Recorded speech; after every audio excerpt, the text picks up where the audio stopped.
Thaddeus Blackwood stands at his resort suite window, iPhone pressed to his ear, watching waves crash against pristine white sand. His crisp linen shirt and tailored shorts speak of casual luxury. Look, the Singapore deal needs to close today. I don't care if you have to wake up their entire board of directors. Yes, I know what time it is there. He pinches the bridge of his nose, fighting off a migraine. A gentle breeze carries the sound of laughter from the beach below. Something about it catches his attention. Familiar. Too familiar. Thad walks onto his private balcony, still arguing into his phone. Just make it happen. I'm not losing this deal because of... He freezes. The phone slips from his hand, clattering against the railing. Down on the beach, a woman in a flowing sundress is helping two young boys build an elaborate sandcastle. Her dark hair lifts in the breeze as she laughs at something one of the twins says. Aurora. Is Aurora.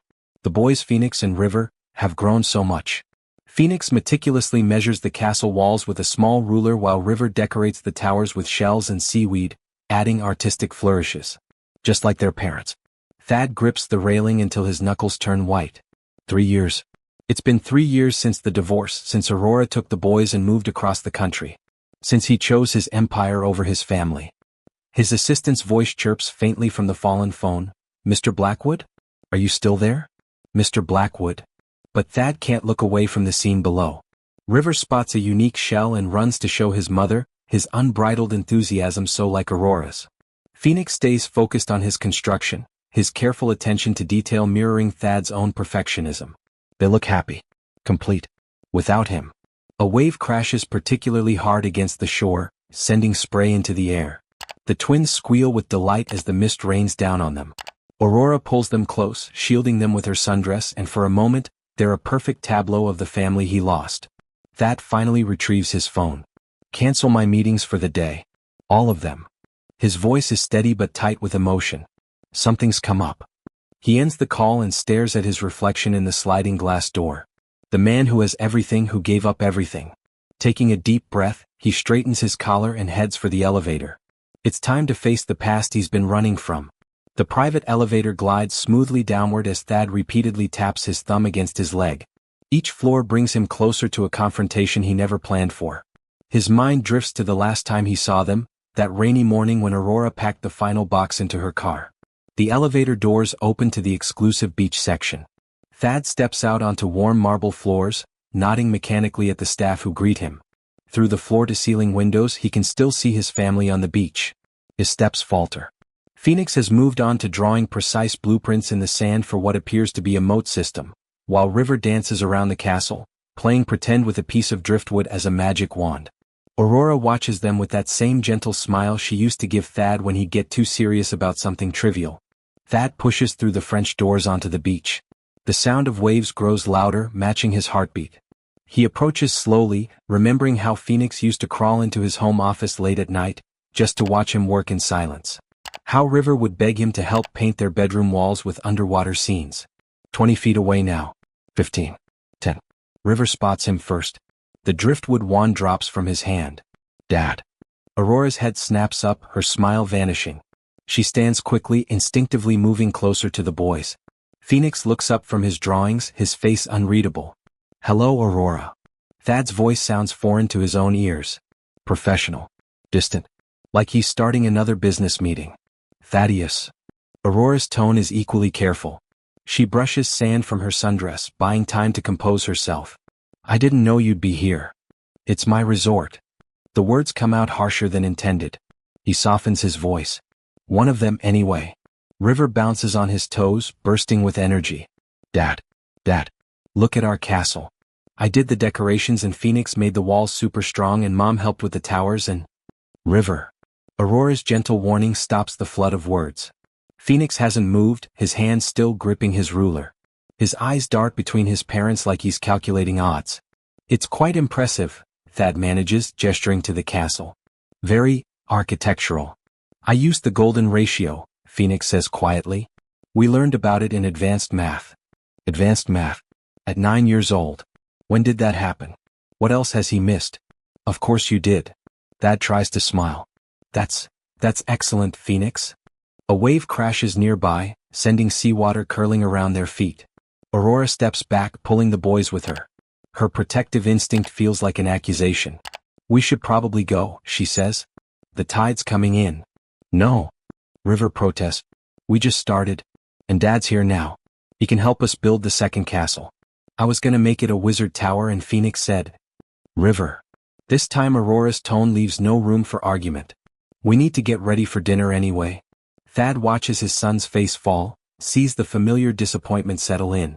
How many times had he caused that same look by canceling plans, missing events, choosing work? You're staying at the resort? He asks Aurora. Just for the weekend. A little celebration for the boys' art show. Art show. Phoenix looks down at his blueprint. River scuffs his foot in the sand. They both had pieces selected for the Young Artists Showcase in Portland, Aurora explains. Phoenix's geometric designs and River's ocean paintings. Another milestone he knew nothing about. Thad's chest tightens. Congratulations, he says to the boys, but the word feels inadequate. Everything feels inadequate. A heavy silence falls, broken only by the rhythmic sound of waves. The perfect family scene from his balcony has shattered, leaving only awkward fragments. Well, Aurora says finally. It was unexpected seeing you, Thaddeus. She begins gathering their beach toys. The boys help automatically, a well-practiced routine that doesn't include him. Aurora, wait. Thad steps forward. Maybe we could. Not now. Her voice is firm but not unkind. Not here. River runs to hug him impulsively. Thad's arms close around his son, breathing in the scent of sunscreen and salt water. Phoenix hangs back, offering only a small wave. Thad watches them walk away, their footprints in the wet sand already being erased by the incoming tide. The elaborate sandcastle stands abandoned, waves creeping closer to its walls. His phone buzzes. The Singapore deal. He lets it ring. The resort's beachfront restaurant bustles with evening activity. Thad sits alone at the bar, an untouched glass of bourbon in front of him. He's changed into an expensive charcoal suit, his usual armor, but it feels suffocating in the warm coastal air. Through the windows, he watches the sun begin its descent, painting the ocean in shades of orange and pink. His mind wanders to weekend mornings when River would wake everyone up at dawn, insisting they watch the sunrise as a family. The sky is painting, he'd say, already reaching for his crayons. The hostess leads a group to their table. Thad's hand tightens around his glass as he recognizes Aurora and the twins, now dressed for dinner. Aurora wears a simple blue dress that catches the fading sunlight. The boys are in matching polo shirts, Phoenix is tucked in neatly, River's already coming untucked. A young waiter approaches their table, and River immediately launches into an animated conversation. Even from a distance, Thad can see his son's hands moving expressively as he talks. Aurora smiles, but her eyes keep drifting to the bar. She knows he's there. Phoenix pulls out a small notebook, presumably to document the menu options or calculate the bill, always analyzing just like his father. The sight makes Thad's chest ache. He pulls out his phone, opens his banking app. A few taps and it's done. The waiter returns to their table looking slightly confused. Ma'am, I've been informed that your dinner has been taken care of. Compliments of. No. Aurora's voice carries clearly through the restaurant. Please tell Mr. Blackwood we don't need his charity. Several heads turn. Thad stands straightening his jacket. He crosses the restaurant, aware of every eye on him. It's not charity, Aurora. It's dinner for my family. We stopped being your family when you missed the boy's 7th birthday to close a deal in Dubai. Aurora's words are quiet but sharp. That deal funded their trust funds. They didn't need trust funds. They needed their father. River looks between his parents, his usual energy dampened. Mom, can Dad eat with us? Please? Phoenix made a list of questions about computers and business and stuff, didn't you, Phoenix? Phoenix slowly pulls out a folded paper from his pocket. Thad catches a glimpse of carefully written questions, numbered and categorized. You kept a list? Thad's voice softens. Whenever I thought of something I wanted to ask you, Phoenix mumbles. River helped with some. Aurora's expression cracks slightly. She looks at her son's, River's hopeful face, Phoenix's careful neutrality, and sighs. One dinner, she says finally. But this doesn't change anything, Thaddeus. Thad signals for a chair. As he sits, River immediately launches into a story about his latest art project, while Phoenix methodically unfolds his list of questions. Aurora watches them, her fingers tracing the stem of her water glass. First question, Phoenix announces, his voice serious. Why did you program your first robot when you were 12? Thad blinks. How did you know about that? I googled you. There are 8,412 articles about you online. I read most of them. Most of them? The ones in English. I'm still learning Mandarin. River bounces in his seat. Tell him about your coding class, Phoenix. He's learning to make games and he made one about a penguin that does karate and…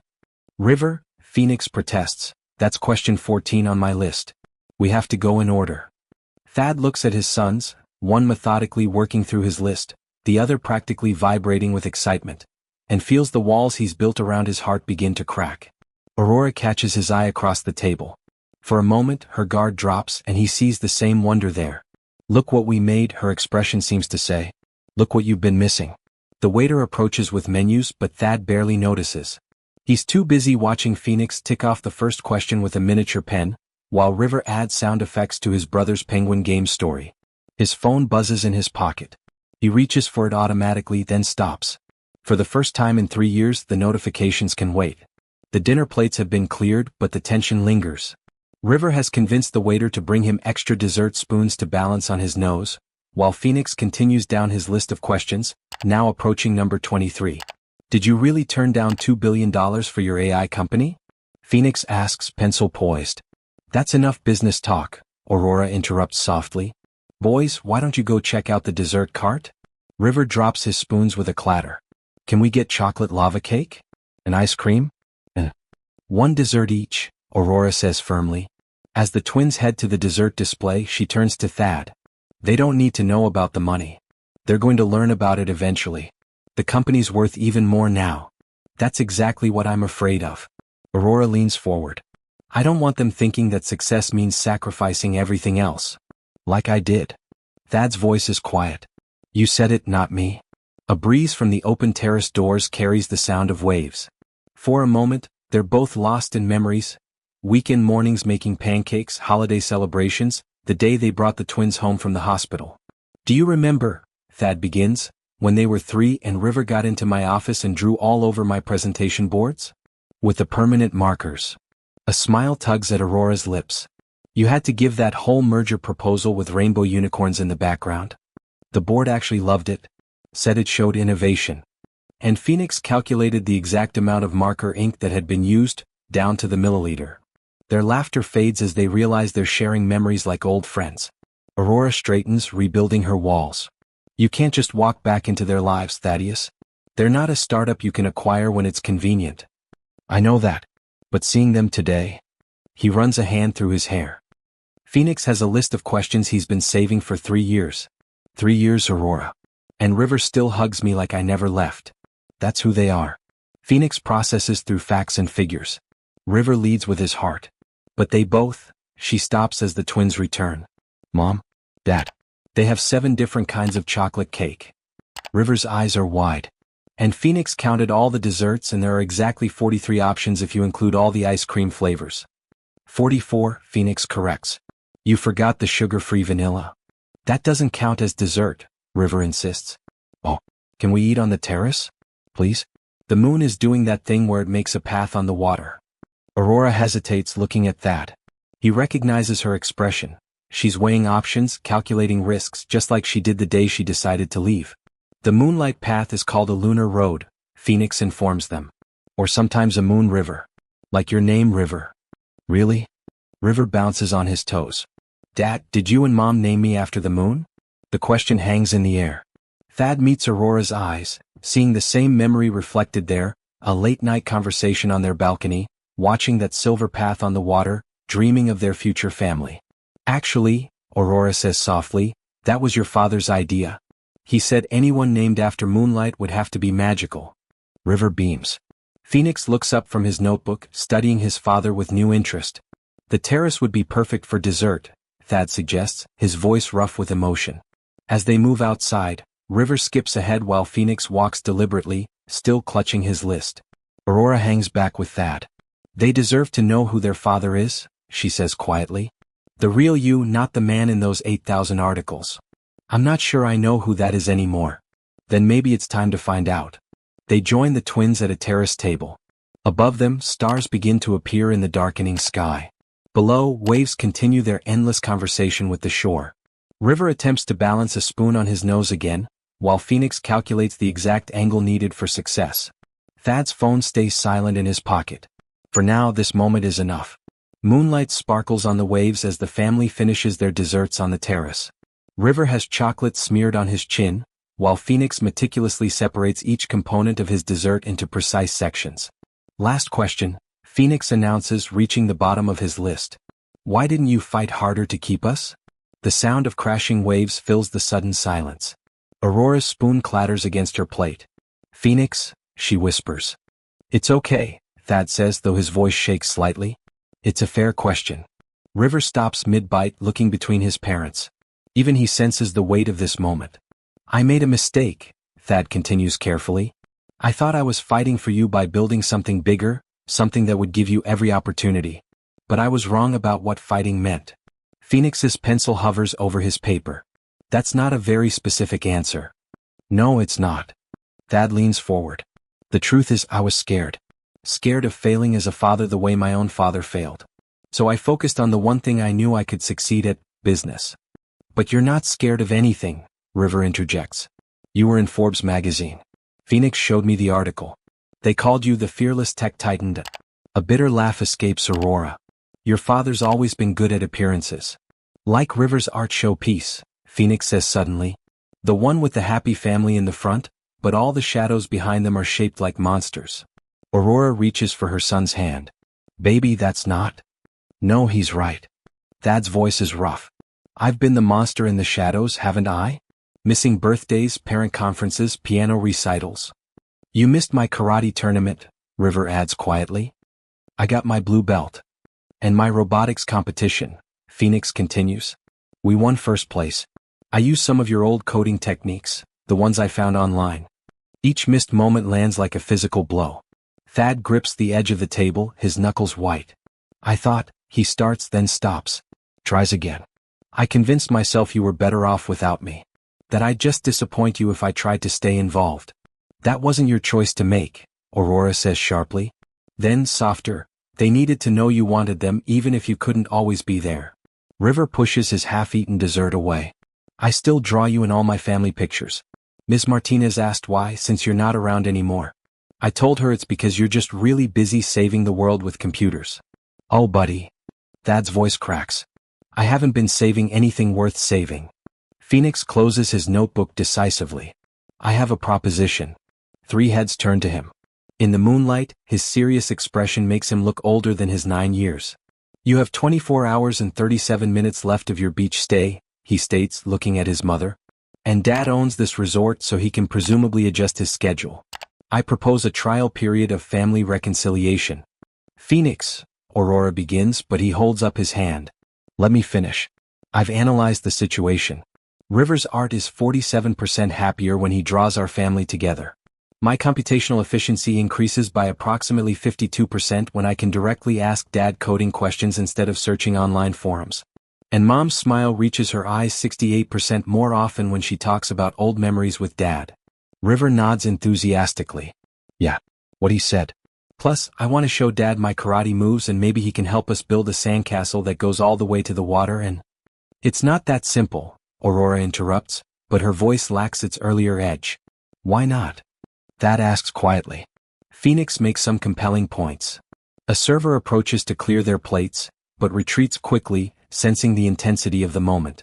Because numbers don't measure heartbreak, Aurora says finally. And I won't let them learn that lesson too young.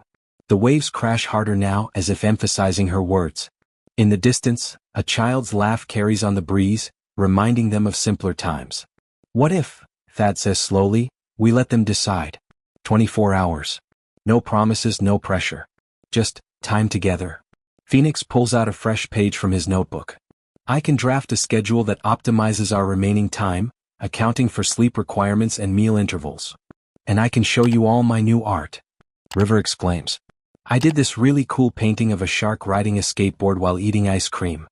Aurora looks at her sons, one already planning, one already dreaming, and something shifts in her expression. 24 hours, she agrees finally. But Thaddeus, if you break their hearts again. I won't. He meets her gaze steadily. Some things are worth more than any deal. Phoenix uncaps his pen, ready to begin planning. River launches into a detailed description of his shark painting. Between them, their parents share a look that contains 3 years of pain, a lifetime of love, and perhaps, just perhaps, a glimmer of hope. Early morning light bathes the beach in soft gold. Thad stands at the water's edge in casual clothes that still probably cost more than most people's entire wardrobes. He checks his watch, 6:47 a.m., exactly when Phoenix's schedule said they'd meet. Right on cue, he hears River's excited voice, "Dad, we brought breakfast." The twins approach, carrying a picnic basket between them. Aurora follows with a blanket, her hair pulled back in a loose braid, looking more relaxed than she has since they met yesterday. "Phoenix insisted on picking up the exact items you used to make for us on Saturdays," Aurora explains, laying out the blanket. "He has quite a memory." "Cinnamon bagels with maple cream cheese," Phoenix confirms, unpacking the basket. "Sliced exactly 0.5 inches thick, based on optimal bread-to-spread ratio. And chocolate milk," River adds, pulling out containers. "But Mom said we can't have energy drinks like you used to." "Your mother's right about that." Thad helps spread the blanket. "I probably shouldn't have given those to you even back then.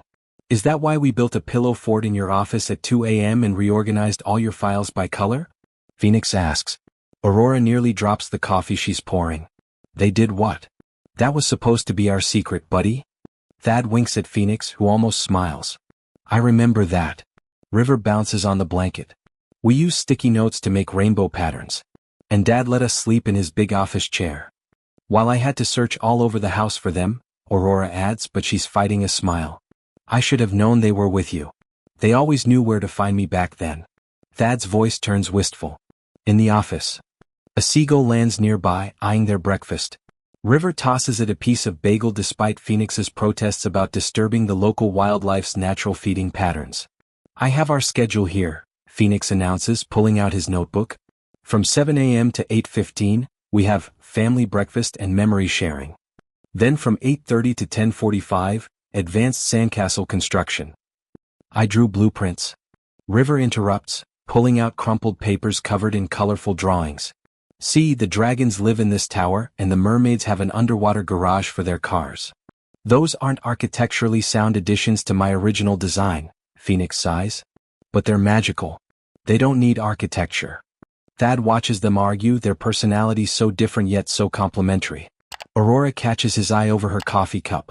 "They balance each other," she says softly. "Always have. Like us once upon a time." The words slip out before he can stop them. Aurora looks away, but not before he sees something flicker in her eyes. "Dad." River's voice breaks the moment. "Can you show me how to make a moat that actually holds water?" Phoenix says it's impossible because of sand porosity, but I think if we use seaweed and shells. "Actually," Thad sets down his coffee, "I learned a few engineering tricks about sand construction." "Want me to show you?" "Yes," both twins exclaim in unison. For the next hour they build and talk and laugh. River declares every new addition totally awesome, while Phoenix takes detailed notes on sand-to-water ratios. Aurora sketches them in her small notebook, capturing moments she probably never expected to see again. Thad's phone buzzes. Phoenix tenses, expecting the usual outcome. But Thad simply turns it off and puts it away. "So," he says, turning to River, "tell me more about these mermaid cars." If you're enjoying this video and want more content like this, make sure to hit that subscribe button and turn on the notification bell. That way you won't miss out on any of the amazing stories we have coming up. Your support really helps the channel grow and keeps us bringing you more of what you love. Thank you. The sun climbs higher as their elaborate sandcastle nears completion. River dances around it, placing tiny driftwood flags on each tower, while Phoenix makes final measurements with a ruler he brought specifically for this purpose. "Dad, watch this." River steps back into a karate stance. "This is how I won my tournament." He executes a series of moves, ending with a spectacular kick that sends sand flying. Unfortunately, some lands on Phoenix's meticulously crafted drawbridge. "River, you've compromised the structural integrity." Phoenix drops his ruler in distress. "Sorry? But Dad didn't see me win, so I had to show him." River's eyes fill with tears. "You can fix it, right?" Before Phoenix can respond, Thad steps in. "Hey, how about we all fix it together? Phoenix can engineer the repairs, River can add artistic touches, and I'll do whatever you both tell me to do." "Like a real family project?" River's face brightens. Like a real family project, Thad confirms, catching Aurora's surprised look from where she sits sketching. Phoenix considers this. We'll need to recalculate the sand-to-water ratio. And River has to promise not to do any more karate within a 3-meter radius. Promise? River makes an X over his heart. Can I tell Dad about my black belt dreams while we work? As they repair the drawbridge, River chatters about his karate goals, Phoenix makes precise adjustments, and Thad hands them tools like a surgical assistant. Aurora watches them, her pencil moving swiftly across her sketchbook. Mom? River calls out. You should help too. Remember how you used to make those awesome shell patterns? I'm good here, she says, but River runs over and tugs her hand. Please? Phoenix says we need someone with an eye for aesthetically pleasing symmetry. Aurora looks at her son's hopeful face, then at Thad's careful neutrality. All right. But just for a little while. Soon all 4 of them work on the castle. Their hands occasionally brush as they pass shells and tools. Each touch carries the weight of memories, first dates, wedding days, midnight feedings, family vacations. Remember when we took that trip to the beach in Maine? River asks suddenly. When I was like 4 or something? 5, Phoenix corrects. It was exactly 5 years, 2 months, and 11 days ago. Thad and Aurora exchange a look. That trip had been their last attempt to save their marriage. You built us a huge sandcastle then too, River continues. But the waves knocked it down and I cried. But then Dad said. Sometimes things have to fall apart so we can build them better, Thad finishes quietly. Aurora's hands stop arranging shells. Those words had meant something very different a few months later when she'd packed up their life together. Is that why you and Mom stopped being married? Phoenix asks, his voice carefully neutral. To build something better? The waves seem to roar louder in the silence that follows. Sometimes, Aurora begins slowly, adults can love each other very much, but still not know how to build the right thing together. But you're building with us now, River points out. And look how awesome it is. He gestures to their castle, a perfect blend of Phoenix's precision, River's creativity, Aurora's artistry, and Thad's steady support. It is pretty awesome, Thad agrees, his voice rough. Maybe it just took us a while to learn how to build the right way. According to my calculations, Phoenix says, consulting his notebook, our collaborative efficiency has increased by 72% since this morning. And Mom's using her happy colors in her sketching, River adds. The one she only uses when something's really good. Aurora closes her sketchbook quickly, but not before Thad catches a glimpse of the page. Their family whole again, even if just for this moment. A beach attendant approaches with fresh towels. Mr. Blackwood? There's an urgent call from Singapore in your suite. 4 pairs of eyes turn to Thad. The familiar pull of business tugs at him, but then he looks at the castle they've built together, at the hope in River's eyes, at Phoenix's carefully blank expression that mirrors his own way of hiding pain. Tell them, he says clearly, that I'm in the middle of a much more important meeting. The smile that breaks across River's face is brighter than the sun overhead. Phoenix makes a small note in his book, perhaps documenting this unprecedented event. And Aurora looks at him like she's seeing him for the first time in years. Late afternoon sun turns the ocean to liquid gold. The family walks along the shore, Phoenix collecting specific shells for a science project while River splashes in the waves. Aurora and Thad follow behind, maintaining a careful distance between them.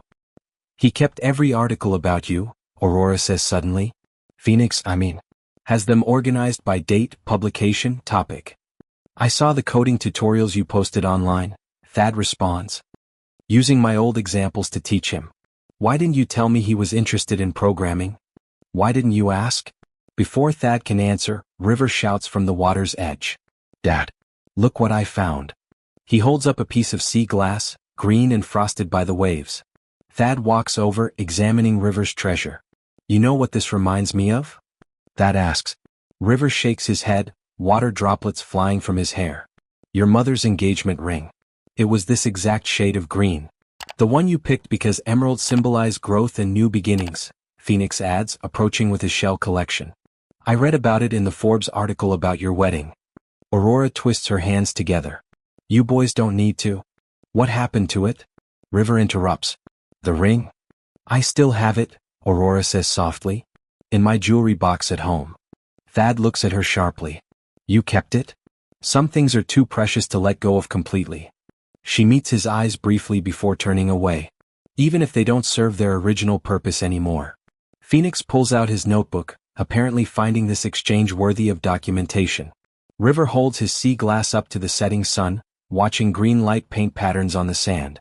Mom, he says thoughtfully, if you kept the ring, does that mean you kept some of your love for Dad too? Aurora's breath catches. Even Phoenix stops writing. River, Thad starts, but Aurora cuts him off. Love isn't the problem, sweetheart. It never was. She looks at Thad. Sometimes love isn't enough if you don't know how to make room for it. I'm making room now, Thad says quietly. For how long? The question holds 3 years of doubt. Until the next big deal? The next urgent call? Actually, Phoenix interjects, I've been monitoring Dad's phone usage today. He's ignored approximately 17 calls, 23 emails, and 2 video conference requests. You've been counting? Thad asks, surprised. I always count things about you. Like how many times you've smiled today, 42. That's more than all the photos I found of you smiling in business magazines combined. River moves closer to his father. I've been counting too. You haven't looked at your phone once during my stories. That's like infinity better than before. The waves crash gently against the shore. A cool breeze carries the scent of salt and approaching evening. Thad looks at his sons, one holding his precious sea glass, one clutching his notebook of carefully recorded facts, and feels something crack open in his chest. When you left, he says to Aurora, I threw myself into work because numbers made sense. Deals could be controlled. Success could be measured. He takes a shaky breath. But Phoenix counts my smiles, and River notices when I really listen, and I realize I've been measuring all the wrong things. Dad, Phoenix says hesitantly, according to my schedule we have dinner reservations in 12 minutes. But I think we should adjust the timeline. Why's that, buddy? Because Mom's using her crying smile. She only does that when something important is happening. And River's doing his quiet bounce, which indicates significant emotional anticipation. And you? He consults his notebook. You're displaying multiple indicators of what my psychology books call transformative emotional breakthrough. River grabs his brother's hand. Does that mean something good is happening? It means, Aurora says, her voice gentle, that sometimes the best moments don't fit into schedules. The sun touches the horizon, painting them all in warm light. River holds up his sea glass again, casting green shadows across their faces. For a moment, they stand together in that emerald glow, surrounded by the endless rhythm of waves. Then Phoenix clicks his pen. I propose a schedule amendment. Dinner can wait. This. He gestures to their family circle, has a higher priority ranking. Stars begin to appear as the family sits on beach blankets near their now shadowy sandcastle. They've ordered pizza to the beach, something Thad would have considered beneath him just a day ago. River arranges his pepperoni into smiley faces while Phoenix documents their unprecedented deviation from his schedule. According to my data, Phoenix announces, this is the longest continuous time we've spent together as a family since the separation. Total duration, 14 hours, 27 minutes. And nobody's checked their phone or had to leave for a meeting or anything. River adds, pepperoni smile forgotten. It's like when we used to have family Sundays, remember? Aurora and Thad exchange glances. Those Sundays had grown increasingly rare in their final year together, replaced by video calls and rushed explanations. I need to show you something, Thad says suddenly. He reaches into his pocket and pulls out his phone. Instead of checking messages, he opens his photos and hands it to Aurora. She looks at the screen, then back at him. What am I seeing? My calendar for the next 6 months. Notice anything? Phoenix peers over his mother's shoulder, analyzing. You've blocked out every Sunday. And our birthdays are marked in red. Along with, he squints, River's karate tournaments and my robotics competitions. I had my assistant track down your schedules, Thad admits. Every event, every performance, every competition. They're all in there. River bounces forward. Really? You're gonna come to my stuff? If. Thad looks at Aurora. If your mother agrees, I'd like to try. Really try this time. Aurora hands the phone back carefully like it might burn her. You've made promises before, Thaddeus. I know. But this time I have something I didn't have before. What's that? Phoenix asks, pen poised. Perspective. Thad gestures to their day's creation. Look at that sandcastle. Tomorrow the tide will take it. Nothing we build lasts forever. Companies, fortunes, sandcastles. But this. He looks at his family. This is what matters. You boys are what matter. River scoots closer to his father, pizza forgotten. Does this mean you're coming home? The question hangs in the air like the salt spray. Aurora tenses. No, buddy, Thad says gently. Sometimes even when people love each other, they work better living apart. But it doesn't mean we can't be a family. Like how Phoenix and I are different but still best brothers? River asks. Exactly like that, Aurora says softly. Phoenix flips to a new page in his notebook. I propose a new arrangement. Based on today's successful trial period, we could implement a structured visitation schedule that optimizes both quality time and practical logistics. In normal words, Phoenix, River sighs. We could see Dad more. But with rules and plans so nobody gets hurt. Thad looks at Aurora. In the starlight, she looks like she did when they first met, young, hopeful, but now with hard-earned wisdom in her eyes. We'd need to set clear boundaries, she says. The boys come first. Always. Always, Thad agrees. I'll step down as CEO if I have to. Harrison can run the company. He's been practically doing it anyway while I've been chasing the next big thing. Aurora's eyes widen. You do that. I would have done it 3 years ago if I'd understood what I was really losing. He swallows hard. I was an idiot. The biggest, she agrees, but there's a hint of a smile in her voice. River yawns suddenly, curling up against his father's side like he used to do as a toddler. Phoenix's pen slows as exhaustion catches up with him too. We should get them to bed, Aurora says, motherly instinct taking over. 5 more minutes, River mumbles. According to my calculations, Phoenix fights another yawn. We still have 3 hours and 14 minutes of our trial period left. Thad looks at his drowsy sons, at the woman who once shared his dreams, at the castle they built together that will be gone tomorrow but somehow feels more permanent than any building with his name on it. How about this, he says. Tomorrow morning before you leave we'll build another castle. And next weekend I'll drive up to Portland. River has a karate demonstration on Saturday, right? And Phoenix, your robotics club meets Sunday? Both boys nod sleepily. It's a 3-hour drive, Aurora warns. I know. I mapped it already. He meets her eyes. I'm done missing the important things. If you're enjoying this video and want more content like this, make sure to hit that subscribe button and turn on the notification bell. That way you won't miss out on any of the amazing stories we have coming up. Your support really helps the channel grow and keeps us bringing you more of what you love. Thank you. Morning sunlight streams across Elite Beach one last time. The family stands together at the water's edge, watching their new sandcastle take shape. It's smaller than yesterday's but somehow more perfect. River's artistic towers blend seamlessly with Phoenix's precise walls, supported by Thad's sturdy foundation and decorated with Aurora's thoughtful shell patterns. There, River announces, placing the final shell. Now it's ready for the tide. But the tide will destroy it, Phoenix protests. All our work will be gone. Thad kneels beside his sons. You know what I learned running my company? Sometimes the most valuable things aren't the ones that last forever. They're the moments that change us. Like today? River asks.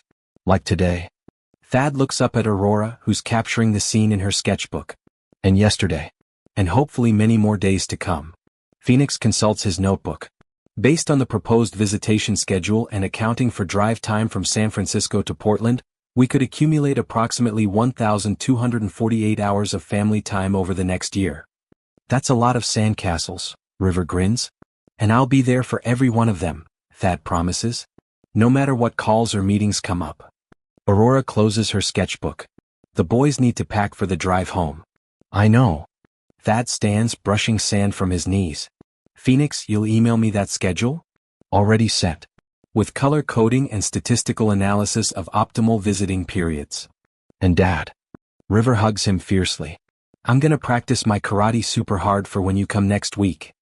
I can't wait, buddy. Thad holds his son tight, breathing in the scent of sunshine and sea salt. Phoenix approaches more cautiously, but when Thad opens his other arm, he joins the embrace. I calculated the probability of this weekend changing our family dynamics, he whispers. It was less than 12%. I'm glad the numbers were wrong. Aurora watches them, her eyes soft. When the boys step back, she moves forward. Thank you, she says quietly, for finally showing them the father I always knew you could be. Thank you for giving me the chance. He takes a deep breath. I know we can't go back. No, she agrees. But maybe we can go forward. Better this time. The waves begin to creep toward their castle. River grabs his phone to take pictures, while Phoenix makes final measurements for future reference. You know what Mom always says? River pipes up. She says sometimes love is like the tide, it changes shape but it never really goes away.